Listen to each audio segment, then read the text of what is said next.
Assalamualaikum warahmatullahi wabarakatuh. Kali ini saya akan melakukan pengimbasan budaya positif di sekolah, khususnya di SMP Negeri 1 Tangerang. Salam dan bahagia. Salam damai sejahtera, Om Swastiastu, Namo Buddhaya, salam kebajikan, rahayu untuk kita semua di ruang ini. Saya Margia MPD, calon guru penggerak angkatan 5 asal SMP Negeri 1 Tangerang, Kota Tangerang, akan menyampaikan materi budaya positif. Hal ini adalah merupakan pengimbasan dari materi yang telah saya dapatkan pada modul 1.4 dalam program pendidikan guru penggerak.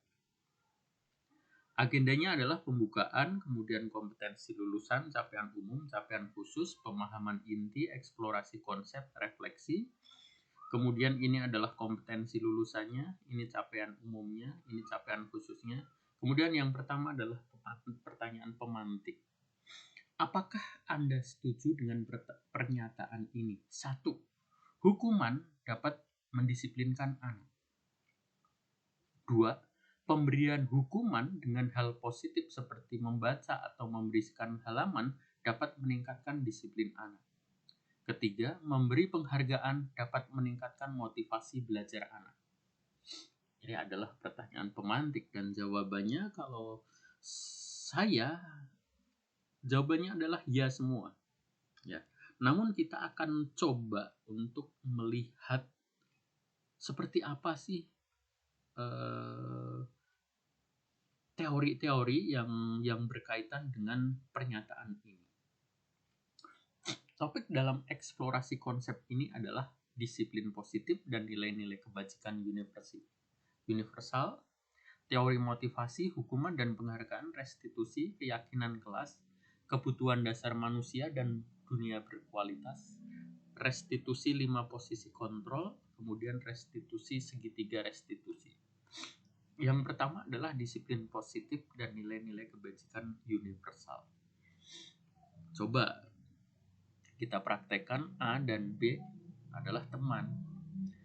Isilah kepalan tangan itu dengan sesuatu, misalnya adalah secari kertas, letakkan di salah satu tangan, digenggam. Kemudian teman B dengan sekuat tenaga dengan berbagai cara untuk memberikan benda tersebut, dengan cara membujuk, mengancam, menghardik, merayu, menyuap, atau apa saja dilakukan. Apa yang terjadi? Apakah diberikan atau tidak? Nah, ini adalah perubahan paradigma yang akan kita lakukan. Nah, ternyata tidak mau memberikan. Nah, kenapa? Karena yang mengontrol diri itu adalah diri sendiri tersebut.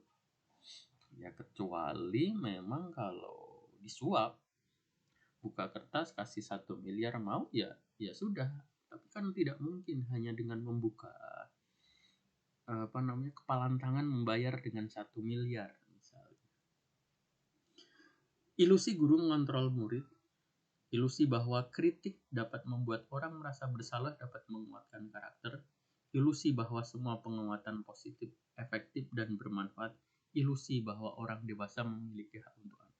Jadi semuanya ini adalah ilusi. Ya. Ilusi ini adalah sebuah teori ya. Nah, namun seiring perubahan paradigma stimulus respon dan teori kontrol, siapa sesungguhnya yang memiliki kontrol?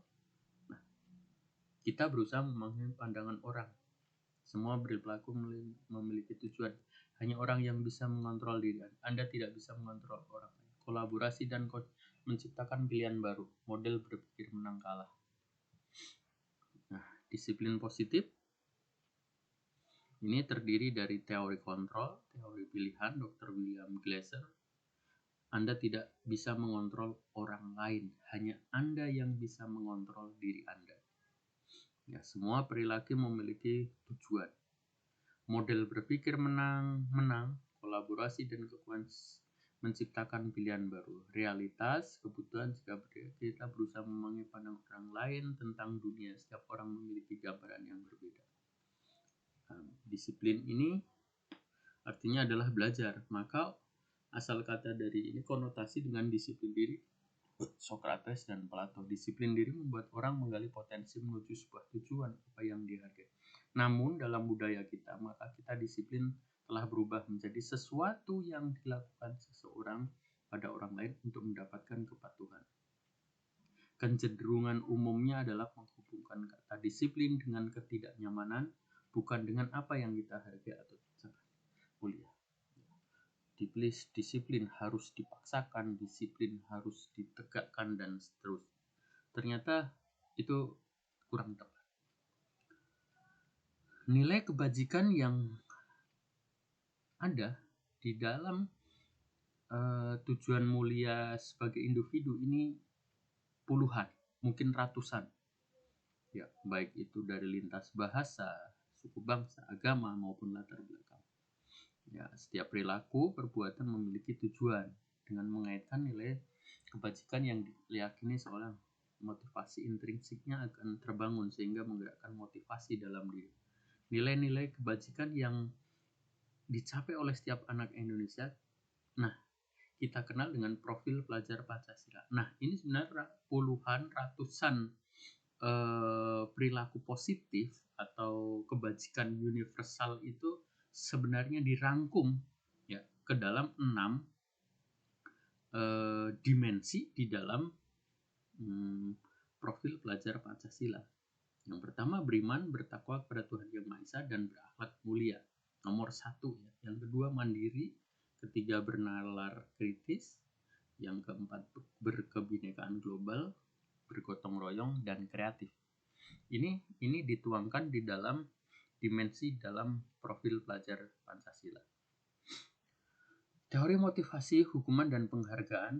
Ya, teori motivasi perilaku manusia untuk menghindari ketidaknyamanan hukuman. Apa yang akan terjadi apabila saya tidak melakukannya? Itu adalah eksternal. Untuk menghindari ketidaknyamanan hukuman. Oh, nanti saya kalau tidak hadir akan dihukum. Untuk mendapatkan imbalan dari orang lain, motivasi eksternal. Nah, untuk menghargai diri sendiri, ini adalah motivasi internal. Nah, inilah yang akan membuat orang menjadi lebih baik. Motivasi internal. Menurut KHD, merdeka itu artinya tidak hanya terlepas dari perintah, akan tetapi juga cakap dalam memerintahkan diri sendiri.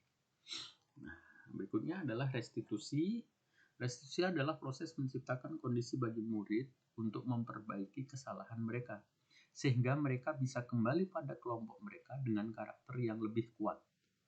Restitusi juga merupakan proses kolaboratif yang mengajarkan murid untuk mencari solusi untuk masalah mereka dan membantu murid berpikir tentang orang seperti apa yang mereka ingin menjadi, tujuan mulia, dan bagaimana harus memperlakukan orang lain.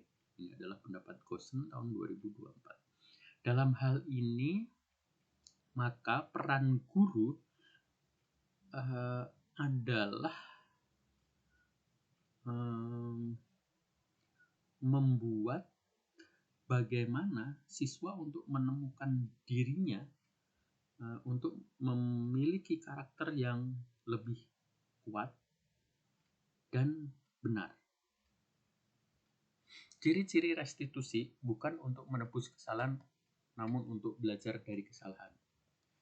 Nah, kalau sudah pernah telat, maka bagaimana caranya tidak telat lagi? Untuk memperbaiki hubungan yang tawaran, bukan paksaan. Jadi dalam memberikan solusi itu adalah tawaran. Kemudian restitusi menuntun untuk melihat ke dalam diri. Restitusi mencari kebutuhan dasar yang mendasari tindakan. Restitusi diri adalah cara yang paling baik. Restitusi diri ya berarti diri sendiri. Restitusi fokus pada karakter, fokus pada solusi. Restitusi mengembalikan murid yang berbuat salah pada kelompok. Keyakinan kelas. Mengapa tidak peraturan? Mengapa tidak tata tertib? Mengapa harus keyakinan kelas? Nah, mengapa kita memiliki peraturan harus menggunakan helm bila mengendarai kendaraan roda 2? Mengapa kita memiliki peraturan 3M menggunakan masker, mencuci tangan? Mengapa kita memiliki peraturan harus datang tepat waktu pada pelatihan? Untuk mendukung motivasi intrinsik, kembali ke nilai keyakinan yang lebih menggerakkan seorang dibanding mengikuti serangkaian peraturan. Ini adalah lingkupnya ya.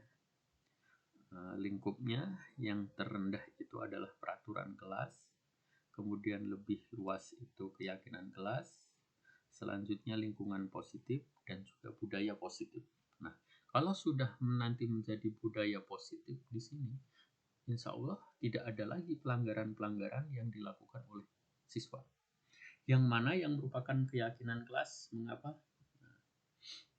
Kesepakatan kelas, ini ada kesepakatan. Jadi pada prinsipnya nanti kita membuat kesepakatan kelas, ya, itu diawali dengan apa yang harus kita apa yang akan kita sepakati. Kemudian siswa membuat kesepakatan tersebut. Misalnya datang tepat waktu mengucapkan salam. Ya, ternyata menjaga kebersihan. Nah, berdoa sebelum aktif dalam pembelajaran. Nah, peraturan dan keyakinan selalu mengembalikan tempatnya. Selama ini adalah seperti ini. Dilarang mengganggu larangnya. Hadir 15 menit. Nah, ternyata di dalam ada perbedaan dengan keyakinan kelas. Misalnya tanggung jawab. Jadi tanggung jawab ini sangat luas ya.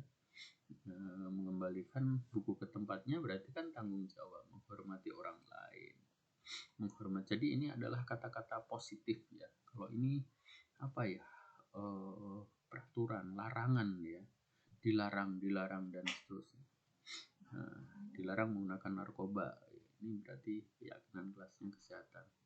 Perubahan pada putusan itu akan